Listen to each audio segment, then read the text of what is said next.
নমস্কার। কীরকম আছেন সবাই? আমার কোনো ভিডিও এইভাবে শুরু হয় না যে এরকমভাবে আমি খবর পড়ার আগে নমস্কারের মতো জানাচ্ছি তারপর শুরু করছি, এরকম খুব একটা কনভেনশনাল কিছু তো হয় না।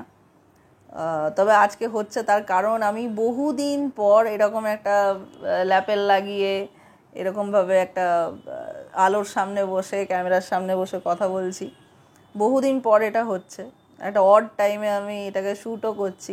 তার কারণ প্রায় 1 মাস পরে আমি কিছু শ্যুট করছি, কোনো ভিডিও কিছু বানানোর চেষ্টা করছি। আপনারা অনেকেই জানেন যারা আমাকে ফলো করেন সোশ্যাল মিডিয়াতে, আমার এই কাঁধের হাড় সরে গেছিলো, জয়েন্ট থেকে খুলে বেরিয়ে গেছিলো, যে কারণের জন্য আমাকে খুব ভুগতে হয়েছে। এখনও যে সেরে গেছে পুরোপুরি তা নয়, তবে হ্যাঁ, স্লিংটা যেটা দিয়ে হাতটা ঝোলানো ছিল বহুদিন, সেটা খোলা হয়েছে। ফিজিওথেরাপি চলছে আমার বেশ কিছুদিন হলো, আল্ট্রাসাউন্ড সেটাও চলছে। সেগুলোরই কল্যাণে হাতে মোবিলিটি ফিরেছে, হাত এখন নাড়াতে পারছি, তো বেটার। তবে স্লিংটা খুলেই আমি ভেবেছিলাম বোধহয় মিরাকেল হয়ে যাবে, সব ব্যথা ফ্যাথা কোথায় চলে যাবে ভগবান জানে, কমে যাবে, কিন্তু সেটা হয়নি। পরে জানলাম যে সেটা হয়ও না, ফিজিওথেরাপি করতে হয়, ব্যথা তারপরে কমে। আমি এরকম ব্যক্তিগত কথা কেন আপনাদেরকে শোনাচ্ছি আমি জানি না, যেহেতু আমার মনে হয় আপনারা আমার এক্সটেন্ডেড ফ্যামিলি, ভীষণভাবে আমি কানেক্ট করি আপনাদের সঙ্গে আমার কমেন্টের মাধ্যমে, ভিডিওর মাধ্যমে, সেই জন্যই হয়তো কথাগুলো বলছি। কারণ আপনারা অনেকেই, আমি বুঝতে পেরেছিলাম যে জেনুইনলি ওয়ারিড ছিলেন আমাকে নিয়ে, তাদের উদ্দেশ্যেই হয়তো কথাগুলো বলা, যে আমি কেমন ছিলাম, কেমন আছি। অনেকে জানতে চেয়েছেন যে আমি পড়ে গেলাম কি করে, এই জিনিসটা ঘটলো কি করে। অ্যাকচুয়ালি আমি একটা ছোট্ট শ্যুট করতে গিয়েছিলাম, বাড়ির কাছাকাছি ছিলাম না, এবং সেখানে শ্যুট কমপ্লিট হয়ে ভিডিও আপলোড হওয়ার পর যখন আমি বেরোচ্ছি, জাস্ট জানি না কিসের অসাবধানতার জেরে এটা হলো, আমি কিন্তু তাদের বাড়ি একদম ঝকঝকে তকতকে সুন্দর, ছোট্ট একটা সিঁড়ি যেটার সামনে গেট, ওই লাস্ট সিঁড়িটা দিয়ে আমি যখন নামছি, জাস্ট গেটটা খুলবো বলে, জানি না কপালে থাকলে হয়তো এরকমই হয়, just out of the blue, কোনো কারণ নেই, না আমি হোঁচট খেয়েছি, না আমি ফোন দেখতে দেখতে হাঁটছিলাম, না আমি কথা বলছিলাম অন্যমনস্ক, সেটাও কিছু নয়, জাস্ট পড়ে গেলাম। আর একদম সাধারণ রিফ্লেক্সে মানুষ যে হাতটাকে দিয়ে এরকমভাবে নিজে সাপোর্ট দেওয়ার চেষ্টা করে, সো দ্যাট চোখ মুখটা বাঁচে, শরীরটা বাঁচে, আমিও সেটাই করতে গেছি। এবং পুরো আমার হাতের এই চেটোটার ওপর এসে পড়েছিল বডির ওয়েট, এবং হাতটা মেঝেতে পড়ার পর কি হয়, এই জয়েন্টটা এরকম খুলে যায়, হাতটা এরকম এখান থেকে উঠে যায় হাড়, এবং এখান দিয়ে সেটা ধাক্কা মারতে থাকে, অর্থাৎ বুকের এই জায়গাটা দিয়ে এটা উঠে পড়ে ঠেলে।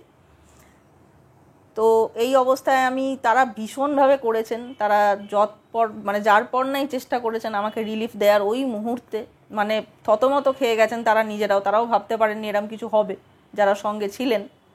এবং তারা ওখান থেকেই একটা গাড়ি ডেকে কোনোভাবে তাতে আমাকে তুলে স্থানীয় হাসপাতালে নিয়ে যাওয়া থেকে শুরু করে এক্স রে করানো, ডাক্তারের কাছে নিয়ে যাওয়া, সব তারা ওই দিন রাতে করেন। আমি কৃতজ্ঞ তাদের কাছে, ভীষণভাবে উপকৃত। তারা না থাকলে, আমার যদি তাদের চোখের সামনে না ঘটে যদি ব্যাপারটা অন্য কোথাও ঘটতো, তাহলে আমি মেবি আরও অনেক বড় বিপদে পড়তাম। ওরা ছিলেন বলেই তৎক্ষণাৎ আমার চিকিৎসার ব্যবস্থাটা করা গিয়েছিল। এরপরে তবু ওই যে গাড়ি ডাকা, আমাকে নিয়ে যাওয়া হসপিটালে, ডাক্তারকে দেখানো, হাড়টা রিলোকেট করা, এই বোন জয়েন্টটাকে, সমস্ত কিছু করতে গিয়ে প্রায় আধ ঘন্টা আমি ওই অবস্থায় ছিলাম। এবং ব্যথা বিভিন্নভাবে আমার হয়, প্রত্যেকটা, এখানে টিস্যু ছিঁড়ে গিয়েছিল, নার্ভ ক্ষতিগ্রস্ত হয়েছে, মাসল তো হয়েইছে, আর হাড় কি বলবো, কার্টিলেজ সেই জায়গাটা থেকে খুলে বেরিয়ে গেছে একটা জিনিস। এটা মানে এখন হাসছি, কিন্তু তখন তো বাবাগো মাগো করছিলাম, যা হয় আর কি ন্যাচারালি। এবং অদ্ভুত ব্যাপার, আমি এক ফোঁটা কাঁদিনি, আমার চোখ থেকে এক কণা জল বেরোয়নি। আমি মানুষ হিসেবে খুবই ইমোশনাল, আমি কথায় কথায় কেঁদে ফেলি, কিন্তু সেদিন কি হয়েছে আমি জানি না, আমি একটুও কাঁদিনি, কিন্তু হাঁ হাঁ করে চিৎকার করছিলাম। আর আমাকে যে হসপিটালে নিয়ে যাওয়া হয়েছে, সেখানে অনেকেই দেখলাম আমাকে চেনেন, মানে তখনও তো আমার জ্ঞান টনটন, আমি তো অজ্ঞান হয়ে যাইনি, যন্ত্রণায় কাতরাচ্ছি, হা হা করে চিৎকার করছি আকাশ বাতাস কাঁপিয়ে। এবং তার মধ্যে অনেকেই দেখলাম, ওই তো ঝিলাম গুপ্ত না, ওটা ঝিলাম, ইউটিউব করে না, ভিডিও করে না, ফেসবুকে ভিডিও করে না, এরকম করতে করতে তারা সবাই দেখতে হলো ইউটিউবার চেঁচাচ্ছে, এটা একটা কন্টেন্ট ছিল।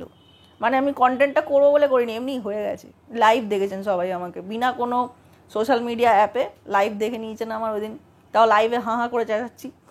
তো যাই হোক, তারপর আমি ডাক্তার দেখাই, খুব ভালো একজন অর্থোপেডিক সার্জনকে দেখানো হয়, তিনি আমাকে অ্যাডভাইস করেন, ওষুধ দেন, ওনার কথা মতো আমি ওষুধ খাই।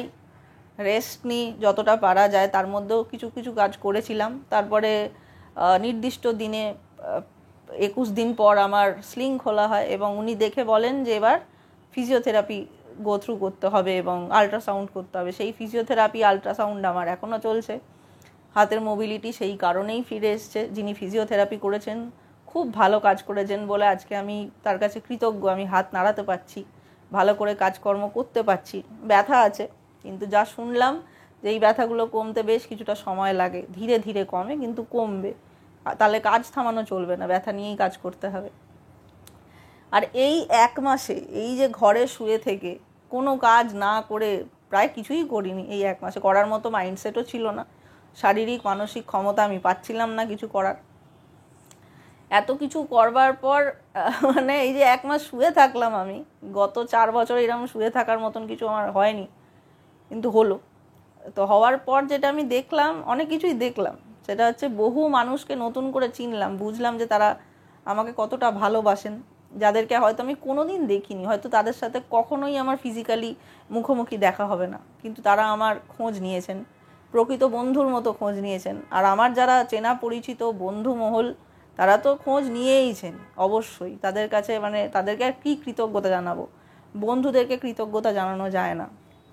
আমি আমার ডাক্তারের কাছে কৃতজ্ঞ, যিনি বা যারা আমার ফিজিওথেরাপির দিকটা দেখছেন, আল্ট্রাসাউন্ড দেখছেন, তাদের কাছেও আমি কৃতজ্ঞ। এবং দর্শকদের কাছে তো মানে আমি মানে কী বলবো, মাথা নত করি, কারণ তারা সব সময় আমাকে উৎসাহ দিয়েছেন। পুরনো ভিডিও দিচ্ছি, ফুটেজ বোঝাই যাচ্ছে ওগুলো পুরনো ফুটেজ নেওয়া ভিডিও, তাতেও এসে ভীষণভাবে আমাকে এনকারেজ করেছেন এবং বলেছেন অমুক সিনেমার রিভিউ চাই, তমুক ওয়েব সিরিজটা দেখেছো কি না। অনেক প্রশংসা করেছেন আমাকে অনেকভাবে মনে সাহস জুগিয়েছেন, বুঝিয়েছেন যে তারা আছেন এবং তাদের জন্য আমিও আছি আমার এই ছোটোখাটো ভিডিওর প্ল্যাটফর্মগুলোকে নিয়ে। তো যাই হোক, যে কথাটা বলতে আসা, এই 1 মাসে অনেক কিছু তো এগুলোও দেখলাম, আবার অনেক ডিজাস্টারও ঘটলো আমাদের প্রতিবেশী রাষ্ট্রে। আমাদের দেশেও যেরকম ভেঙে পড়েছিল সেরকমই একটা প্লেন খুব বাজেভাবে ভেঙে পড়লো, বহু মানে একেবারে বাচ্চা তারা চলে গেল অকালে, মানে খুবই খারাপ ঘটনা হয়েছে এটা। আবার আমাদের এখানে কিছু মনীষীকে বলতে শুনলাম তোমার পিরিয়ড এবং প্যাড নিয়ে, গুড টাচ ব্যাড টাচ নিয়ে এমন এমন কথা বললেন, শুনে আমার হাতের ব্যথাটা একটু বেড়ে গেছিলো। তো যাই হোক, এইসব হাতে ব্যথা পেটে ব্যথা চলতেই থাকবে, শরীর থাকলে ব্যায়াম হবে। আর রাস্তার ধারে আমার মতো বাড়ি থাকলে সারাদিন এরম গুড়ুম গুড়ুম করে গাড়ির আওয়াজও শুনতে হবে, সবই এভিডেন্ট। তো নতুন করে আজকে আমি আর বলবো না আমার চ্যানেল সাবস্ক্রাইব করুন, কারণ এটা আমার কোনো সাবস্ক্রাইব করা, কোনো ভিডিও দেখে সাবস্ক্রাইব করে দেওয়ার মতো এটা কোনো ভিডিও নয়। আমি জাস্ট আজকে শেয়ার করতে এসেছিলাম আমার এক্সটেন্ডেড ফ্যামিলি অর্থাৎ আপনাদের সঙ্গে, যেই 1টা মাস আমার কেমন কেটেছে, কিরম করে আমি ভালো হয়ে উঠলাম। এবং আপনাদের অনেককে আমি এটাও বলি যে দেখুন, শরীর থাকলে যেরকম অসুবিধে, শরীরের সুবিধা অসুবিধে থাকবেই, কিন্তু ভালো ডাক্তার, ভালো ফিজিওথেরাপিস্ট এরাও আছেন সমাজে। আমরা অনেক সময় ভাবি যে এইবার কি হবে, সেরকম ভাবার দলে আমিও একজন। আমি খুব ভয় পাই এসব ব্যাপার, কিন্তু দেখলাম যে সঠিক লোকজনের সঙ্গে থাকলে, সঠিক লোকজনের গাইডেন্স পেলে কিন্তু সলিউশন হয়।